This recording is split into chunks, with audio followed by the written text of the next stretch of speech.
Today let's talk about cards that will never be good in Duel Links, with Red Eye's Dark Dragoon being absolutely everywhere in Duel Links right now. Some people have been talking about this card as a potential card that can be really good in this meta. Witcher Strike.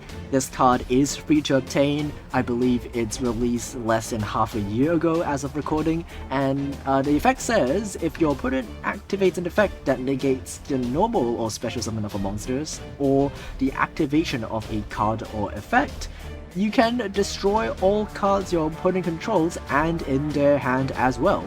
So your reaction after reading this effect might be like this. Wow! That seems insane! You get to literally destroy everything your opponent has and also destroy their entire hand? That's an instant win, right? Well, no, this card sucks. It's really bad, and I'm sure that if you know anything about the TCG, you know that this card is like the infamous card that a lot of new players think is very good, but is just never good. It is never a hidden gem, like some people might think. It is a trap, and it is literally a trap. It is a trap card, which means you cannot activate it the turn that it is set, which means it's only good going first. Well, you might be thinking, well, even if it's only good going first, surely I can, even if I go second, I can just set it, and then during the next turn, when I am able to activate it, I can still board wipe and then win the game afterwards, right? Well, not really. It still uses 50% of the time, because if you go second, and your opponent has a board, which they have set up on turn 1, they can just, use the negates during your turn, where the negates are useful anyway, because why would they not use the negate during your turn when you are trying to build your board? And also, if they have a board, they're gonna have a way to pop your stuff, and they can just pop the Witcher Strike before you can even use it, right? So the card just doesn't do anything. It doesn't help you play into your opponent's board.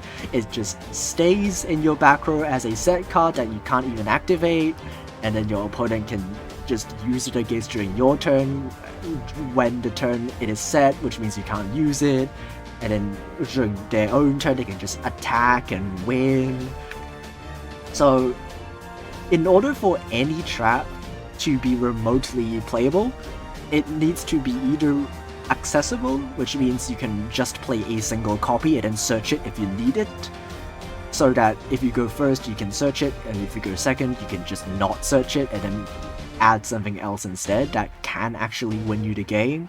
Or the trap needs to be really, really strong, so that you can just play 3 copies and then if you use it, you just are in a really good position. So let me explain why this card is not really strong. So this is the big thing, right? Decks don't make negates when they go second. That's not a thing that they usually do. Some decks don't even have negates, so those decks are completely out of the question, right? And even for decks that do, decks that have negates, they don't make them going second, because they prioritize cracking the opponent's board and also ideally winning on the same turn, instead of just making a negate. Here's an example. So Swordsoul has a synchro monster that has a negate. They have Dragoon, which negates spell traps, but that is a monster that they will only make if they go first, because it is a good endboard piece to be able to stop your opponent from activating spell traps. But if they go second, they will not make a Dragoon. Instead, they will make a Baxia if they have enough synchro materials to make a synchro 8 monster. They will just make Baxia, because Baxia has the effect that shuffles 2 cards on the field back to the deck. So it's a 2-for-1 basically. It removes 2 cards on the field and helps the going second player actually win the game by getting rid of your opponent's setup.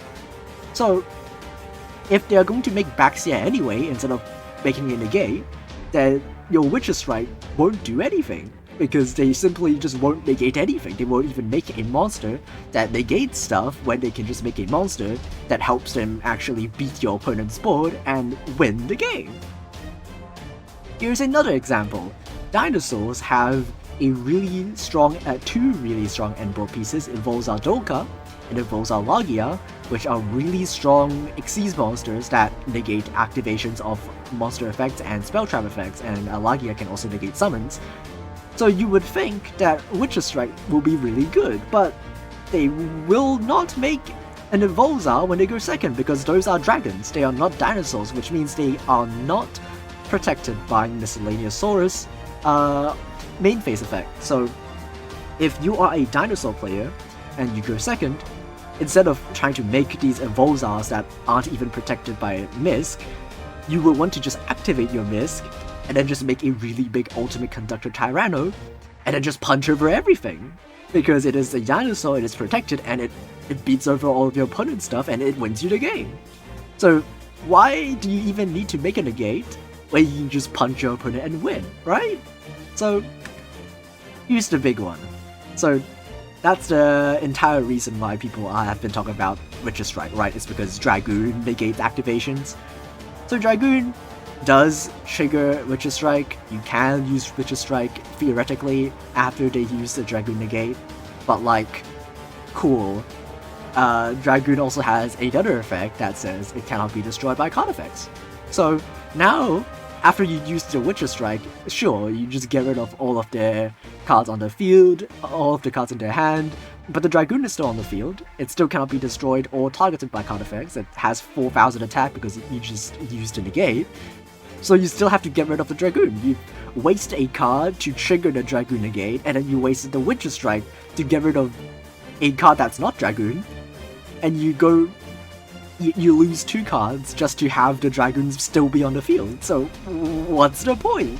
You could have played like something like a Droplet or an Eclipse that actually gets rid of the Dragoon, but instead, or even like a Kaiju, it gets rid of the Dragoon, but instead you use the 2 cards that don't even get rid of the outstanding problem, which is the Dragoon that's on the field.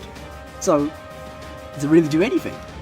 The thing about just playing Yu-Gi-Oh! In general, not just in Duel Links, but just in any sort of Yu-Gi-Oh! Modern Yu-Gi-Oh! Gameplay, is that you should be stopping your opponent from setting up if you go first, instead of trying to react to what your opponent does. You should, if they can make a negate, that means you have let them set up. Because, for example, if they make like a Swordsoul Dragite, they need a tuner and a non-tuner. And when you see a tuner and a non-tuner, you should stop them by removing those cards from the field or just negating the effect that summons the tuner at the first place. So, if they get into a situation where they can theoretically make a negate or just any sort of play in theory, you should just stop them before they can do it. Because if you don't stop them, even if you wait for them to make the negate, you're just giving them more ways to access the cards in their deck, you're letting them fill up the graveyard, you're giving them more ways for follow-up. You should not be letting them do that. You should stop them as soon as you could in the best way possible so that they are left with the least amount of resources that they could possibly have. And in order to activate Witcher Strike, you are forced to let them make a negate, and then use a card to bait out the negate, and then use the Witcher Strike. And here's another big one. So, Witcher Strike only is active when your opponent negates an activation of an effect, or a summon, which is not very common. It's usually used against an effect activation. So, a lot of cards in the game, not just in the meta, but in the game in general, it doesn't negate activation, it negates effects. So if a card says it negates an effect, you cannot use the Witcher Strike and after they use the negate, because it does not negate an activation. Here is an example, some examples of cards in the meta, or just from cards from good decks in general, that negates effects and doesn't negate activations. So we have the staples like, Droplet and Imperm and Veiler, but we also have other archetypal stuff like the branded cards like the Tri-Brigade Birdie, and also Jagostepelia negates effects. We have the Swordsoul Example, which negates effects, all of the Chimera illusion guys negate effects, Widow Anchor negates effects, and even X meta decks like Resonators, they play Hot Red Dragon Archfiend Abyss, which also negates effects.